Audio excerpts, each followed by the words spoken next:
Let's see what we're going to talk about today. I think we're going to talk about the National Basketball Tournament. And I think my question would be which is the more exciting tournament at this time of the year? Is it the men's? Is it the women's? Or is it a virtual tie? What's up, cheap seaters? It's your boy, Marlon Jean, back on the scene with another take. If you like this video, please hit the like button and rate if you actually are rating it. And if you want to hear more content like this as we grow and get better, please hit the subscribe button and join me down in the comments and answer this question. What's the better tournament? The men's or the women's? Or is it no difference? I'll give my opinion on that here in a second. But on the men's side, that's what's getting. Let me answer that right now. The men's side is getting a lot of attention right now. I mean, because you see this. They start first. You see this on several different channels. You know, it is brought to the forefront historically and traditionally so. That's not to say that the men's game is better than the females' game or the women's game or the women's game is any better than the men's game. Basketball is basketball regardless of the gender that is playing it. It is a personal choice in which you want to follow. There are some that follow both. There's some that follow just the men's and there's some that follow just the women. I just like sports. I'm interested in all of that stuff. I'm going to dive into the men's right now because it's the flavor right now. The men's tournament started out. You got some upsets that's going on. You have some predictable teams that are there. And then you have some very surprising losses. North Carolina, for example, losing a 19-point lead coming into the second half with 9 minutes left to go. Seemed like the game was already in hand until VCU mounted a comeback. Stuck with it, stayed with it. They hit the shots down the road that North Carolina just did not have. And then when they got into the overtime portion of that game, North Carolina just ran cold. They couldn't hit the broadside of a barn if they even tried. Now, whether they deserve to lose or not, I don't know. But I tell you what, VCU, Virginia Commonwealth, they deserve to win because they didn't give up. And they didn't look scared against a brand school. And I think that's what makes college basketball in and of itself good.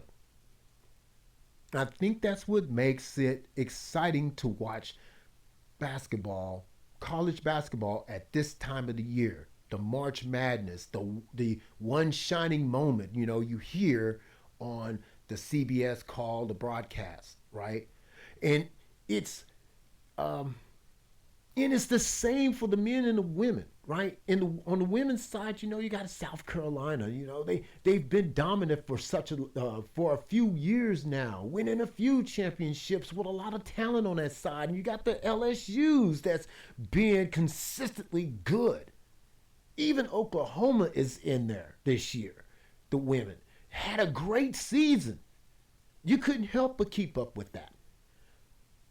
And they're doing well in the tournament. They're handling their own.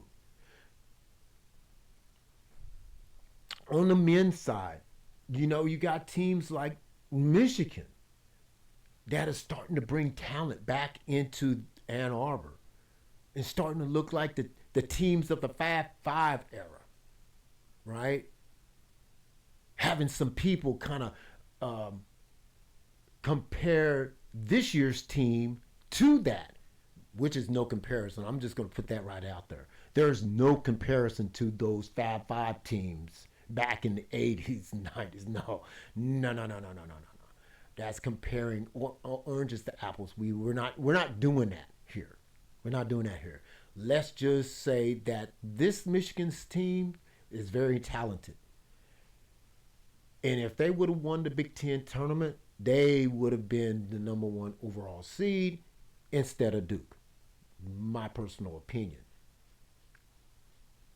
And then you have a national blue blood brand such as Duke, even after their coach has been gone for a few years, still maintain the the excellence of talent that they have been all this time. It's like they haven't lost the step, right? They haven't lost the beat.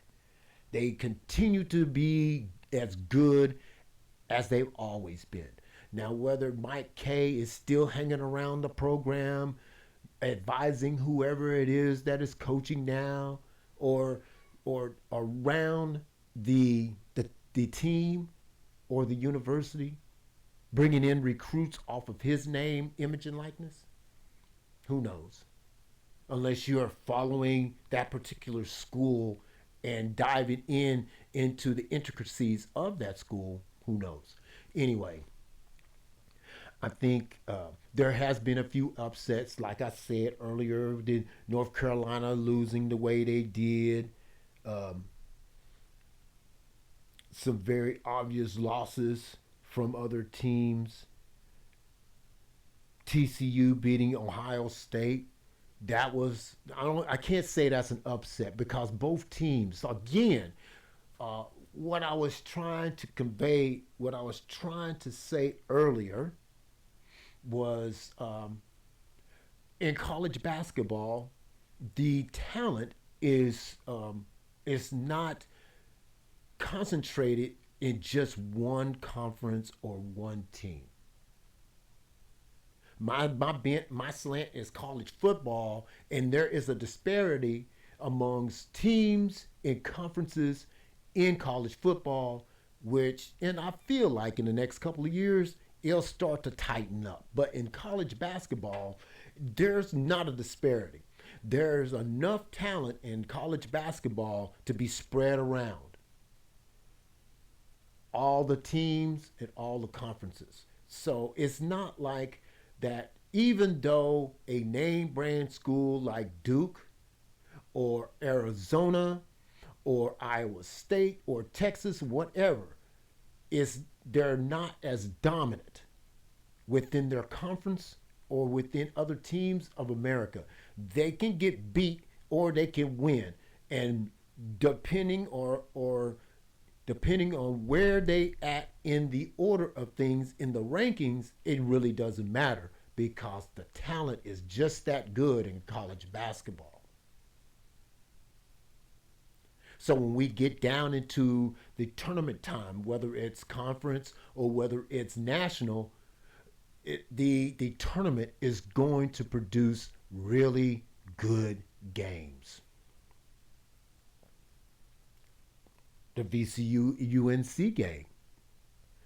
Who would have thought that this number 11 seed that was really down and out was going to mount a comeback against a national brand school that won national championships, that has and had talent coming. Michael Jordan went through that school. You know, who would have thought? But here we are.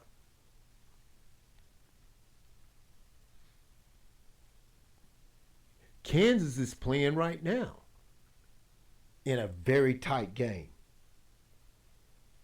against St. John's, another branded school from the East, right? Historically always been there. Do you remember those schools in the East? St. John's, Villanova, Georgetown. These teams, Connecticut, UMass, these teams dominated basketball back in the 80s and 90s. Strong teams that always was in the tournament, along with Kansas, Kentucky, Louisville, UCLA, Michigan State, Illinois. You know, these teams were routinely going and getting into the tournament every year. I'm not going to throw a bunch of statistics out there right now. I'm not going to do any of that. I'm just giving you my personal feeling and thought about it. What do you think about that? What do you think about the tournaments today? Drop a line, drop a comment down there. Let's chop this thing up. I think that personally, right now, the flavor of the month or the flavor of the day, it's the men's game. But I think the women's game is equally exciting, more important, and relevant, especially with the rise of the WNBA and everything that comes with it now, right? They want equal pay, you know. They want to get paid just like the men, rightfully so. You know, I mean, yeah, who wouldn't like a fancy dunk, you know? That's not to say that the women's game is lacking anything.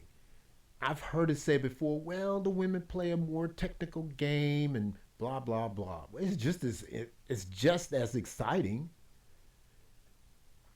I think we overlook some of the stars in college basketball. I think we are starting to see more of the women's stars that are off into college basketball and are making their way into the pros. And I believe that in a few years, the women's game, if not already, is going to rival the men's games. It's going to be pretty much, you know, pick your flavor. You know, if you want vanilla, or do you want chocolate? Do you want a mixture of both? We are, I, my take on all of this, my take on all of this is that we are coming into that time where men and women's sports are going to be equally enjoyed.